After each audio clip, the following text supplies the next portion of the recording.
for the first 6 months of 2022, while the Federal Reserve raised interest rates by 1.5%, its $8.5 trillion bond portfolio suffered, by our estimates, an unrealized loss of $850 billion. That's very close to the numbers that were cited by the SOMA document that I just read. The Fed is technically insolvent.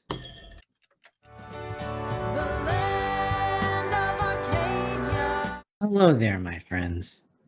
Rafi here from the Endgame Investor with this week's silver report for Arcadia Economics. And today I want to talk about the Fed going bankrupt. Now, I know that sounds like an impossible situation. The Fed prints money.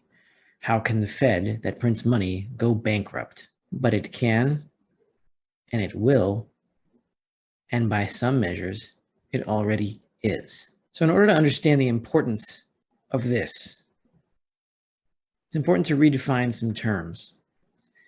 You see, the problem with a lot of the gold and silver bugs is we're not very exact on definitions. We like to say things like the dollar is unbacked by anything, and it is a pure fiat currency, and it is only the faith of the users of it that gives it any value, etc., etc. However, in my opinion, that is all untrue.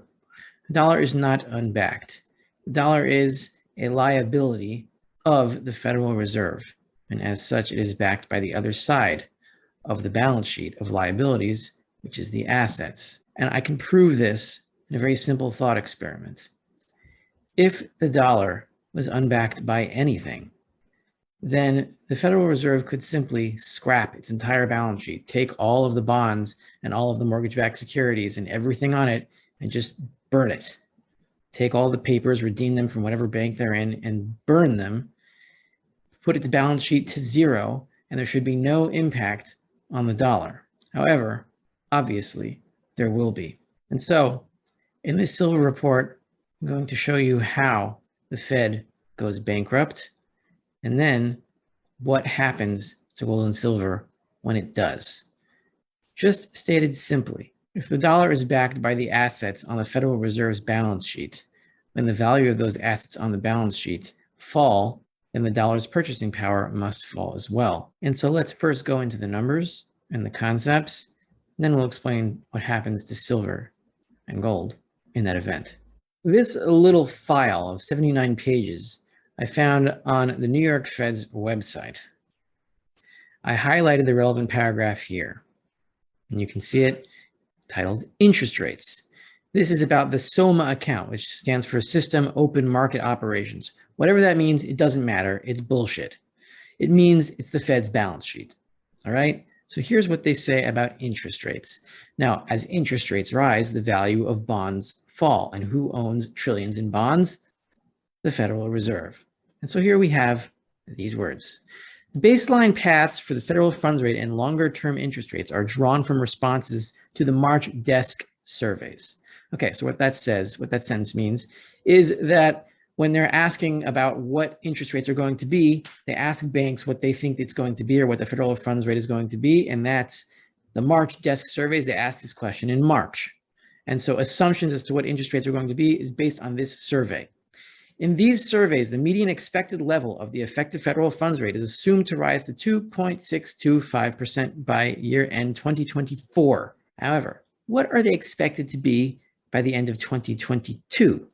And the answer there is 1.5%. I checked these March desk surveys. They are now at 2.5 and expected to rise to 3.25% with the 75 basis point rate hike in September. And so with an expected interest rate at this time of 1.5%, and it is already 3.25% in about a month from now, we're at about 200 basis points higher than the expected March desk surveys. Now, what does this little thing tell us about that? So here is another relevant paragraph. When interest rates are 100 basis points higher than indicated in the March desk surveys, net portfolio income is negative for a short time due to higher funding costs of interest paid on reserves. What that means is the higher interest rates go, the Federal Reserve has to pay this interest to all of the banks that have reverse repos in its reverse repo facility. which is about $2.2 trillion worth, and they're paying 2.5% on that. That's money that the Fed owes these banks. Now, here's the key sentence. If interest rates were to rise 200 basis points higher than indicated in the March surveys, which they already are, the net portfolio income would be negative for roughly 2 to 3 years. But forget about 2 to 3 years. What does it mean for the actual numbers? What numbers are we talking about? How in the red is the Fed's balance sheet? What is the situation? And so here we have some hard numbers. Similar to the sensitivity of net income, when interest rates are 100 basis points higher than indicated in the March desk surveys, the unrealized loss on the portfolio reaches nearly $800 billion, roughly 11% of the portfolio. And here's what they say about 200 basis points higher, the point which we have already reached. If interest rates were to rise 200 basis points higher than indicated in the March desk surveys, the unrealized loss would be much higher. That's all they say, much higher. Well, simple math here. If 100 basis points higher leads to a loss of $800 billion, then double that will lead to a double loss of about $1.6 trillion, or 22% of the portfolio. Now we're going to go into something else from Mitchell Capital, or more precisely, Mitchell Capital Management. Kind of looks like the Gmail logo, so it's kind of confusing, but it's not Gmail, it's Mitchell Capital Management. Here's what Mitch says, or more accurately, Phil Kernan. This was written on July 22nd, 2022, about 3 weeks ago, 4 weeks ago, whatever, very recently. In an ironic twist, says Phil, the Fed purchased bonds with borrowed money. Following 4 rounds of bond buying programs, the Federal Reserve has an $8.5 trillion bond portfolio supported by a capital balance of $48 billion, or a leverage ratio of 176 to 1. Made up mostly of fixed coupon U.S. Treasury notes and mortgage-backed securities, yes. Rising rates caused these bonds to be worth less for the first 6 months of 2022.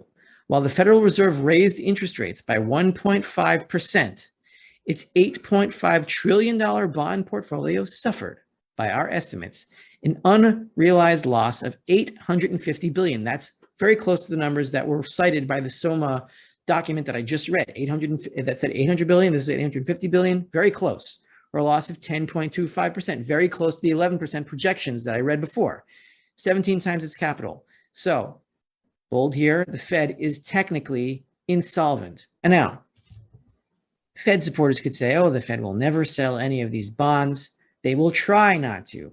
However, if raising interest rates does not put a dent in price inflation, then they are going to have to sell these bonds at a loss and QT their balance sheet, quantitative tightening, shrink the balance sheet. If they want to shrink the balance sheet fast enough to make any kind of dent in inflation, which they won't be able to do, they're going to have to sell bonds at a loss. And what happens there? This paragraph, the second problem is more practical. To unrealized losses, of course, he's talking about. The Fed wishes to sell precisely 0 of these bonds. Understandably, they don't want to book a loss, preferring to reduce its balance sheet by allowing bonds to mature without reinvesting the proceeds. Yes, this is called rolling off. Yet the odds are growing that simply raising rates will not be enough to arrest inflation in the desired degree. Reducing the SOMA account balance will be required, necessitating some sales, realizing losses, and exacerbating the first problem. And here is what the Fed says about this itself back in 2018. This key paragraph here. Even under the very unlikely hypothetical scenario, and this is from the Fed's website, this is its own apologetics, in which the Fed sold a large amount of securities prior to maturity and incurred a sizable realized loss as a result, the Federal Reserve would still be able to meet its responsibilities and financial obligations. In particular, from a monetary policy standpoint, the losses alone would not affect the amount of depository institutions' reserves held with the Federal Reserve banks and would have no effect on the conduct of monetary policy. This is the Fed basically saying, it doesn't matter if we incur any losses, nothing's going to happen, it's all a bunch of fiction, so don't worry about anything, everything's fine, everything's awesome, Lego movie, etc. Moreover, it continues, in the unlikely scenario in which realized losses were sufficiently large enough to result in an overall net income loss for the Federal Reserve banks, the Federal Reserve would still meet its financial obligations to cover operating expenses. Nothing would happen, nothing bad, everything is fine, everything is awesome. In that case, remittances to the Treasury would be suspended, meaning they would stop paying all the extra interest back into the Treasury. And here's the key here, okay? This line here that I'm re-highlighting. And a deferred asset would be recorded on the Federal Reserve's balance sheet. So instead of actual assets, you would have deferred asset. Now, what the hell is a deferred asset. It is an asset that does not exist. So in that case, when the Fed books losses, what fills that loss? An IOU by the Fed, also called a deferred asset. It would be recorded on the Fed's balance sheet here, representing a claim on future net earnings of the Fed that the Federal Reserve banks would need to realize before remittances to the Treasury would resume. So now we talk about the dollar being unbacked. Not technically true. It's backed by the assets on the Federal Reserve's balance sheet. But if the Fed experiences a loss, that loss has to be plugged by what? By deferred assets, or assets that do not exist, IOUs. And when the dollar is backed by Fed IOUs, it is backed by literally nothing. And then we can say with confidence that the dollar is backed by absolutely nothing. And that is when the dollar's purchasing power plummets. But once you have that, you have a snowball effect where everyone starts selling bonds and the Fed isn't buying but selling. And the value of bonds fall farther and farther and farther, and interest rates go higher and higher and higher. And the loss keeps going and going and going. And that is when you have a hemorrhaging, bleeding out of its neck Federal Reserve. Let's go into a little bit more history here, back into the 1950s, and covering the late 1970s, 1980s, of course, when gold and silver made their moonshot. I've been looking for this for 2 days, this chart, ever since I figured this out. I was looking for a history of unrealized Fed gains and losses, and I found it on the New York Fed website. This is the chart that they show, going all the way back to 1954. Unrealized Fed gains and losses. Look at the last time we had actual losses, unrealized, not booked. That was in the late 1970s, early 1980s, precisely when gold and silver went berserk. This, of course, is the 2008 printing. We don't even have the 2020 printing on this chart. This goes up to 2013. And remember, we talked about an $850 billion loss calculated by Mitchell Capital and $800 billion as speculated by the Fed itself if interest rates are 100 basis points higher than it projected. And now they are 200 basis points higher. So we effectively have an unrealized loss of already about $1.6 trillion on the Fed's balance sheet, which is about 8 times the maximum here of the record income. So we're already at way beyond record lows. And yes, of course, you could say to me, Rafi, the price of gold and silver isn't doing anything. This is all nothing. This is all nonsense. This is all sophistry. That's exactly what the people in the Big Short were saying when the housing market had already crashed and their shorts weren't panning out. It didn't last long. It's not going to last that long this time. It feels very long because we're already right, and still the prices of the metals haven't moved. It's incredibly frustrating. It is demoralizing. It pecks at our brains like woodpeckers all over our skulls, but reality remains reality. And that's what we all have to keep in mind. And so now let's shift to what is happening in the Comex, because the drain continues. First of all, this is from August 16th, 3 days ago if you're watching this now, on Friday. Biggest daily draw in gold, in physical gold, in 6 months off the Comex. We've already had a record July in monthly withdrawals of physical gold from the Comex, and it's not going to London. It is being dispersed into either private hoards or mints that are making coins, or both. Here, this rectangle, this black rectangle I have here, this is daily withdrawals. This is eligible, meaning gold in storage. It is being withdrawn. This is the biggest daily withdrawal of 377,000 ounces. In the last 6 months, nothing touches this line here, going all the way back to February. Gold continues to drain. We're down to 29,158,000 ounces. That's still a lot, and there's still some ways to go, but we continue in the right direction. What about silver? This is a chart from 2001 of registered silver supplies. We see here the lower bottom line, the lower line here of black line that I drew here. That is the record low of registered supplies of silver hit back in 2016. It's about 21, 22 million. I don't know exactly. It's somewhere in that range. And here, this line I drew is the current supplies, which is 55 million ounces. The difference there is about 33 million ounces. And how long did it take us to drain 33 million ounces of registered silver from the Comex? Well, that's the next chart. Drew it right here. 33 million higher than we are now is about 88 million. So I drew that horizontal line here at 88 million. When were we at 88 million? The end of March of 2022, 5 months ago. So we were within, at this rate, 5 months of hitting a record low of registered silver supplies on the Comex. And now, do you see a pattern here? There are big steps down from March, and here's one in May. Sorry, this is April. Here's one in May. Here's in June. Here's in July. Here's in August. At the month turn, there seems to be a big drop down in registered silver supplies. And why is that? Because deliveries are set up on the Comex at the turn of each month. So as the deliveries come in, you have this silver draining out of the registry. Now here's the crux of it.